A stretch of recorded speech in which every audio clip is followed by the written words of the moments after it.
शक्ति है कि इसका अंदाजा नहीं। आपको समझाने के लिए समझाता हूं।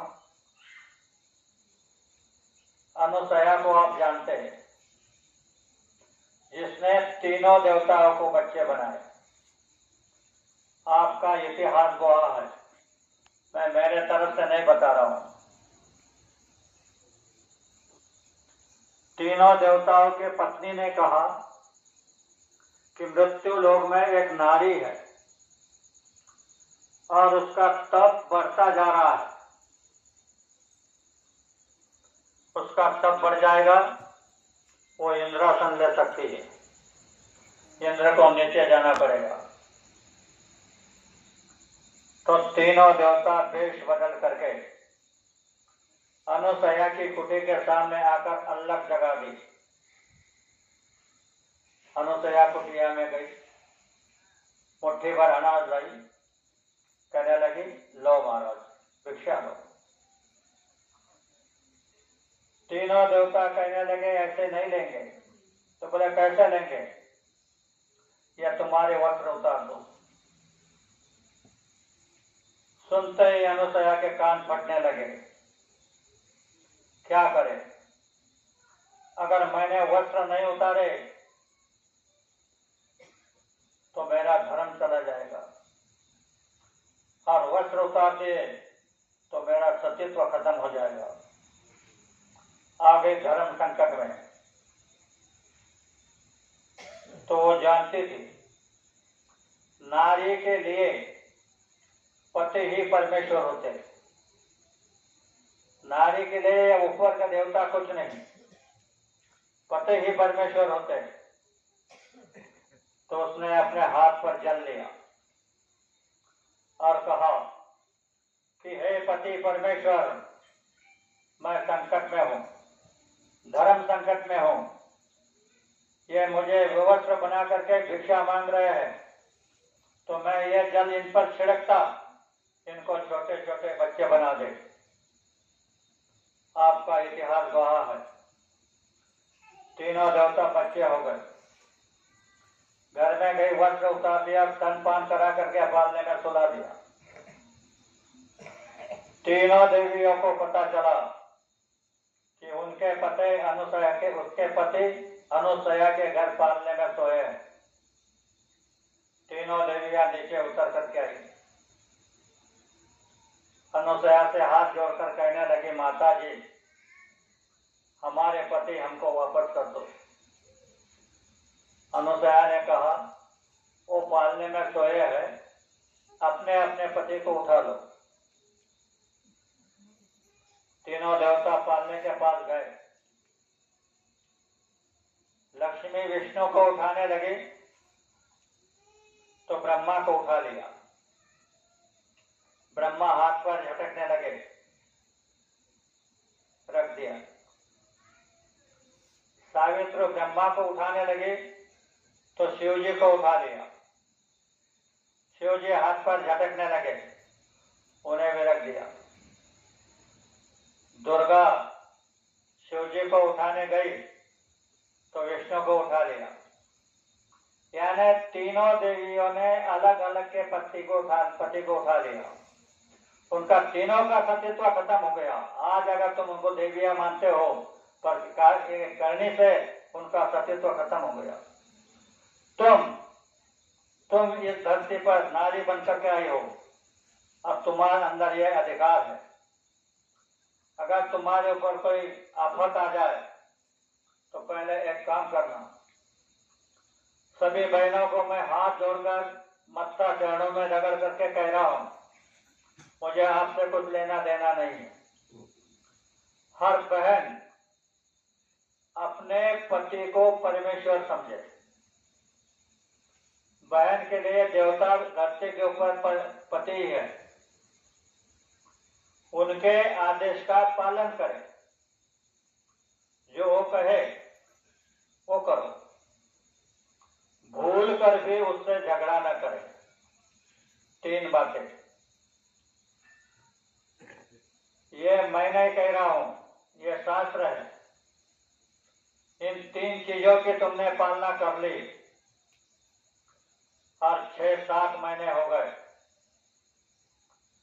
और अभी यह समय आप नहीं जानती कैसा है। यह बहुत बड़ा भयानक समय है, और भी भयानक आ रहा है। तो तुमने इन 3 चीजों की पालना कर ली, 6 महीने 7 महीने हो गए, और देखा यह प्रकृति नाराज हो गई है।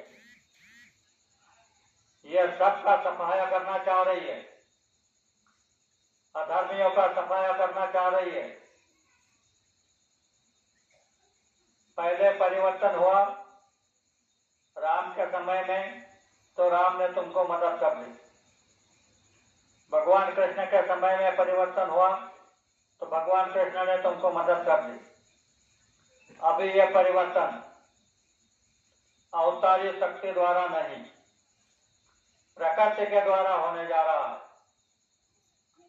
प्रकृति यानी जल, पृथ्वी, वायु, अग्नि और आकाश, इन 5 तत्वों के द्वारा परिवर्तन होने जा रहा है।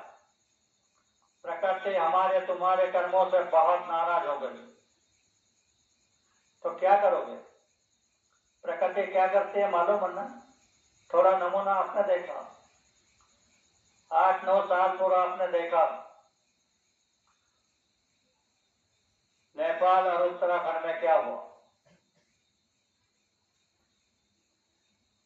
जोर के बारिश हुई, कई लोग भाई के चले गए। अभी 3-4 साल पूर्व से आप देख रहे हो कोरोना की महामारी को। यह क्यों होता है? जब लोगों में अभिमान पैदा हो जाता है तो अभिमानी का नाशकरण को आई पिलक महारानी छाए रही बीमारी, पिछली बात है।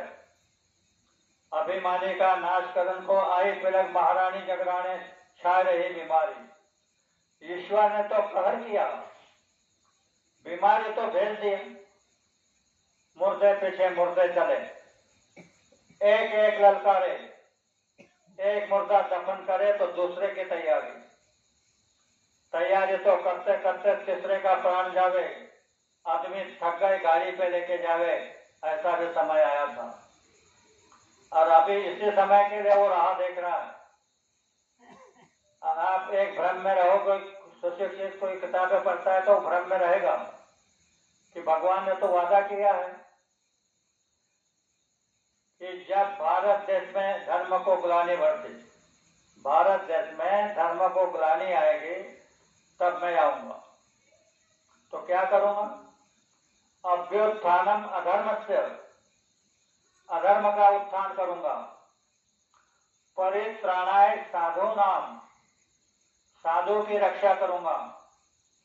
विनाशाय च दुष्कृताम, धर्म संस्थापनार्थाय संभवामि युगे युगे।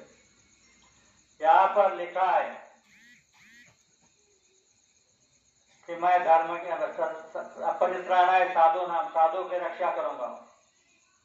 और उस समय में बड़े बड़े जटा वाले, बड़े बड़े साधु दाढ़ी वाले झुंड के झुंड बैठे चले गए।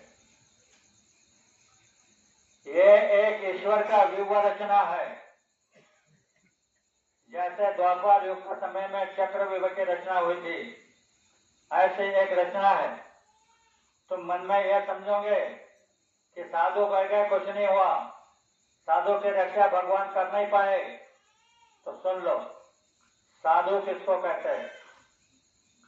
जो आत्म साक्षात्कार की साधना करता है उसे साधु कहते हैं। दाढ़ी बाल का नाम साधु नहीं, नीले पीले वस्त्रों का नाम साधु नहीं। तो बाबा जी ने तुमको नाम का दाम दिया और क्या कहा?